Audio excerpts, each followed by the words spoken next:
পটলের ভর্তা। এভাবে ভর্তা বানালে বেশ ভালো লাগে। একবার হলো বানিয়ে খেয়ে দেখবেন এই পটলের ভর্তা। পটলের খোসা ফেলে দিয়ে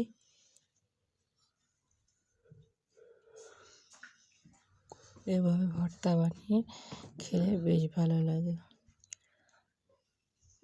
তো আমি পটার মধ্যে কিছু ভর্তা করে নিয়েছি পটলের, তারপর ভাত মেখে খেয়ে নিচ্ছি পাটার মধ্যেই। শিলপাটায় বেটে এই ভর্তা করলে ভর্তার স্বাদ দ্বিগুণ বেড়ে যায়।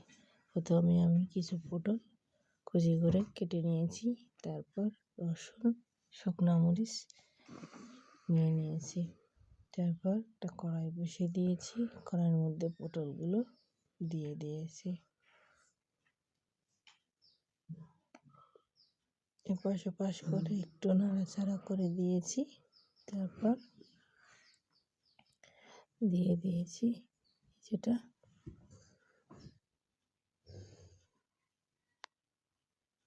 সরিষার তেল। সরিষার তেল দিয়ে আস্তে আস্তে মিডিয়াম টু লো আছে আমি এই পটলগুলো হালকাভাবে ভেজে নেব। তারপর ওপর থেকে দিয়ে দিয়েছি কাঁচামরিচ আর রসুন।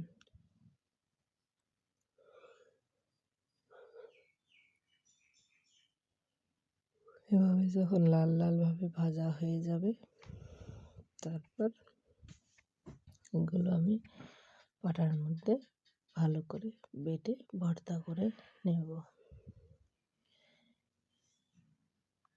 শিলপাটায় বাটলে কিন্তু যে কোনো ভর্তায় স্বাদ ভালো হয়।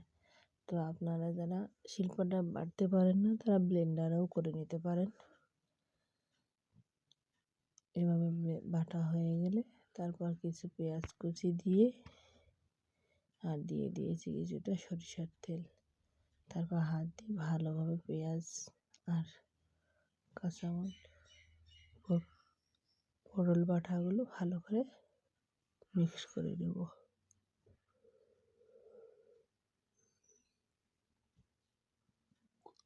আমার তৈরি হয়ে গেল পটল।